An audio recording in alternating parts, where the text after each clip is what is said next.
She's just not built for the physicality of this league. Yeah, and she's not quick enough to get away from the physicality. So there's a lot of learning curve. Caitlin Clark's perfect revenge. Geno Auriemma's old doubts look very different. Now Caitlin Clark never needed a confrontation with Geno Auriemma to answer one of the most intriguing recruiting decisions in modern women's basketball. Her career has done the talking. Clark has said she admired UConn growing up and wanted the Huskies to recruit her. I completely believe they lost a golden opportunity. You could have got one of those 12 spots. Now look, every woman on that team is deserving. But Auriemma already had Paige Bueckers committed in the same recruiting class. He later explained that he had given Bueckers his word and did not want two players competing for the same backcourt role.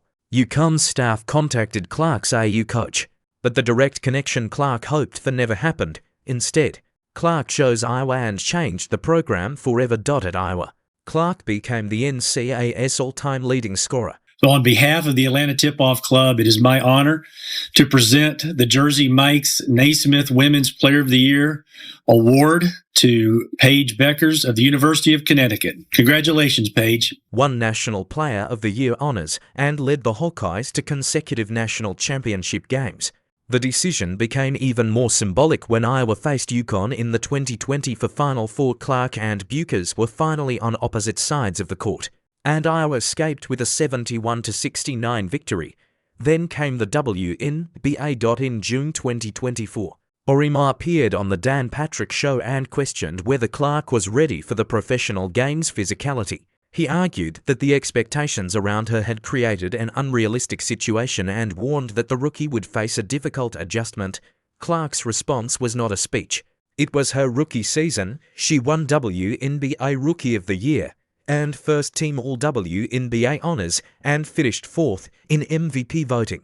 She averaged 19.2 points and 8.4 assists per game and helped Indiana return to the playoffs. The conversation is still alive in 2026. During a July appearance on the Sports Media with Richard Deitch podcast, Auriemma returned to Clark, explaining why he expected her to face intense physical play and arguing that some controversy surrounding her had grown beyond basketball. Meanwhile, Clark has continued to produce.